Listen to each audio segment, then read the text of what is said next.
नमस्ते और स्वागत है। आज हम बातचीत की कला पर एक गहरी नजर डालने वाले हैं। हम्म। हम से ज्यादातर लोग यही सोचते हैं कि एक अच्छा कॉन्वर्सेशनलिस्ट वो है जिसके पास कहने के लिए बहुत दिलचस्प बातें हों, कमाल के किस्से हों। हाँ, जो महफिल की जान हो एक तरह से। बिल्कुल। लेकिन क्या हो अगर बातचीत का असली सीक्रेट बोलने में नहीं बल्कि सुनने में छिपा हो? और आज के विश्लेषण के लिए हमें जो सामग्री मिली है वो मानवीय संबंधों पर एक क्लासिक टेक्स्ट से है। और ये सिर्फ ये नहीं कहती कि सुनना अच्छा होता है, नहीं।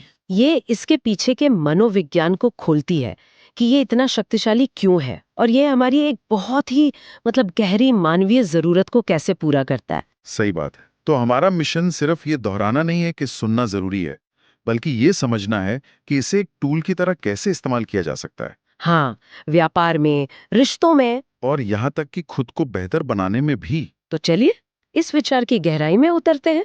ये एक बहुत आकर्षक विषय है क्योंकि ये हमारी जो डिफॉल्ट सेटिंग है उसको चुनौती देता है। डिफॉल्ट सेटिंग मतलब? बातचीत में हम अक्सर ये सोचने में लगे रहते हैं कि अच्छा अब मैं आगे क्या कहूंगा। हाँ हाँ, अपनी बारी का इंतजार करना। बिल्कुल। लेकिन ये स्रोत बताते हैं कि असली शक्ति उस सोच को बंद करने में है, अपना पूरा ध्यान दूसरे व्यक्ति पर केंद्रित करने में है। अच्छा। ये सामने वाले को मान्यता और महत्व देने का शायद सबसे शक्तिशाली तरीका है। चलिए इसे कहानी से समझते हैं। स्रोत में लेखक अपने एक निजी अनुभव से शुरुआत करते हैं। वो एक ब्रिज पार्टी में हैं और एक महिला से मिलते हैं। हम्म। उस महिला को पता चलता है कि लेखक ने बहुत यात्रा की है और वो उनके अनुभवों के बारे में सुनना चाहती है। यहाँ तक तो सब सामान्य लगता है, लेकिन असली जादू तब होता है जब लेखक बातचीत का रुख मोड़ देते हैं। सही कहा। जैसे ही लेखक को पता चलता है कि वो महिला हाल ही में अपने पति के साथ अफ्रीका से लौटी है, वो तुरंत कहते हैं, अफ्रीका? अरे वाह, कितना दिलचस्प है। मैंने हमेशा वहां जाने का सपना देखा है। और फिर वो उनसे अफ्रीका के बारे में पूछना शुरू कर देते हैं। हाँ। और यहीं पर उन्होंने शायद अनजाने में एक मनोवैज्ञानिक सुनहरा नियम लागू कर दिया। कौन सा नियम? बातचीत का फोकस खुद से हटाकर दूसरे पर ले जाना। उन्होंने उस महिला को उसके पसंदीदा विषय पर बात करने का मौका दिया, यानी खुद पर। और नतीजा? वो महिला 45 मिनट तक लगातार अफ्रीका के बारे में बात करती रही। 45 मिनट्स। हाँ।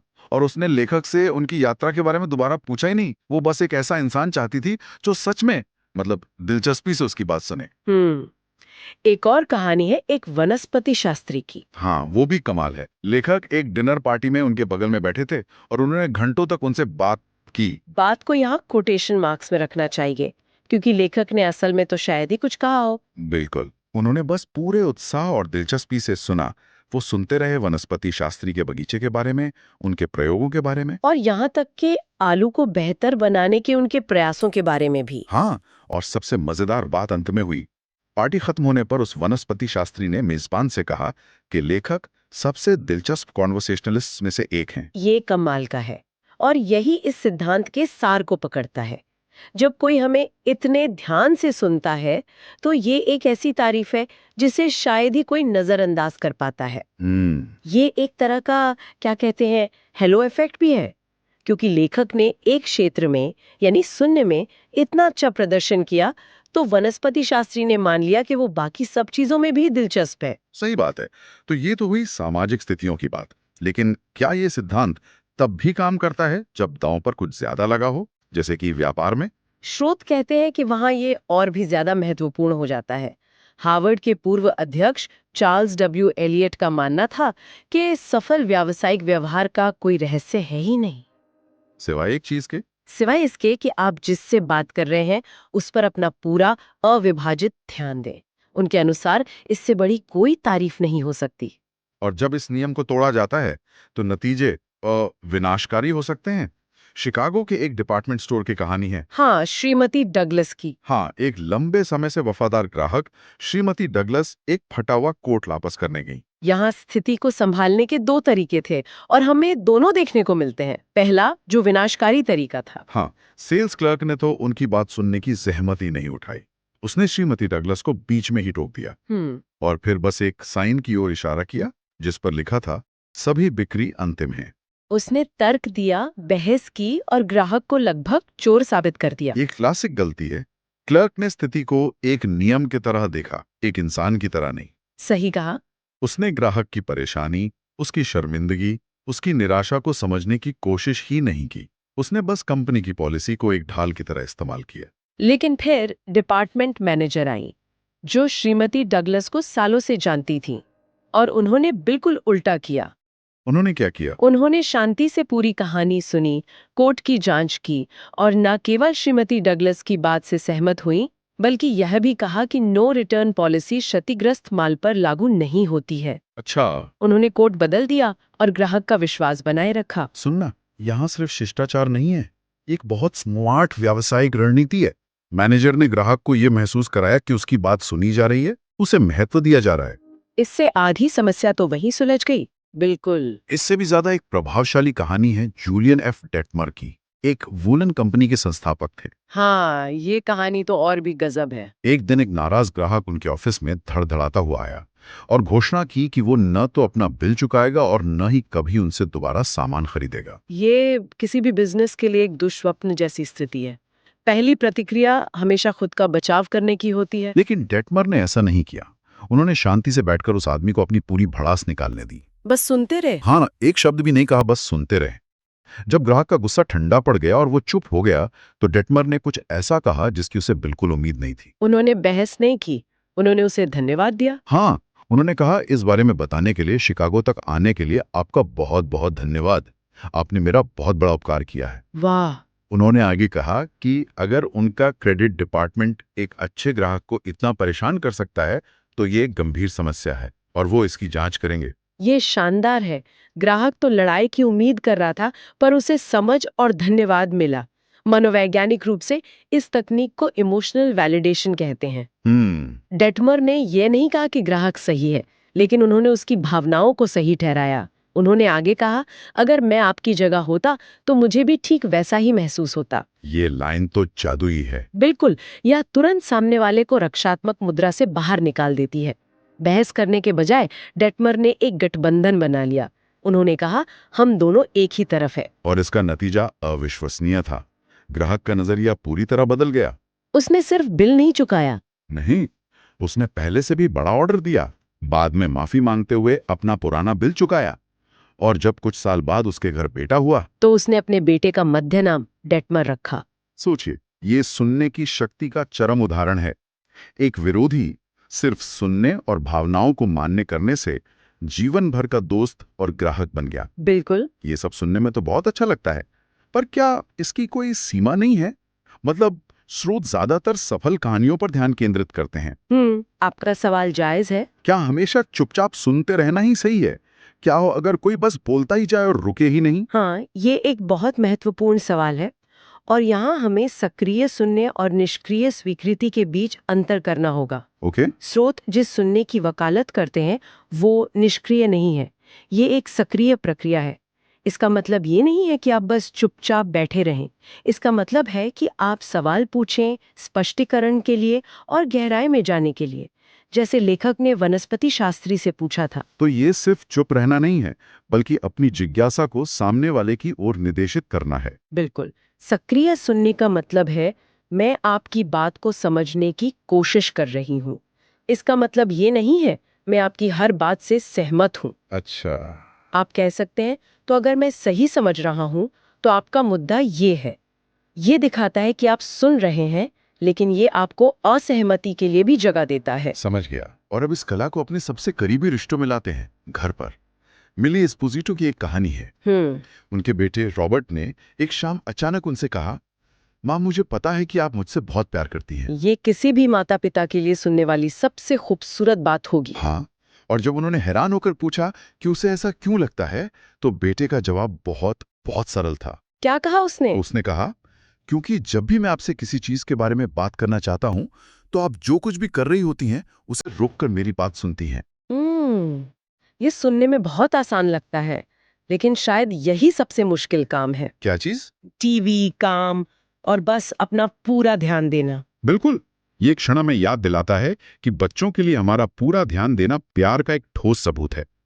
ये उनकी आत्म भावना, उनकी सुरक्षा की भावना का निर्माण करता है। और यही सिद्धांत सबसे उग्र आलोचकों को भी शांत कर सकता है।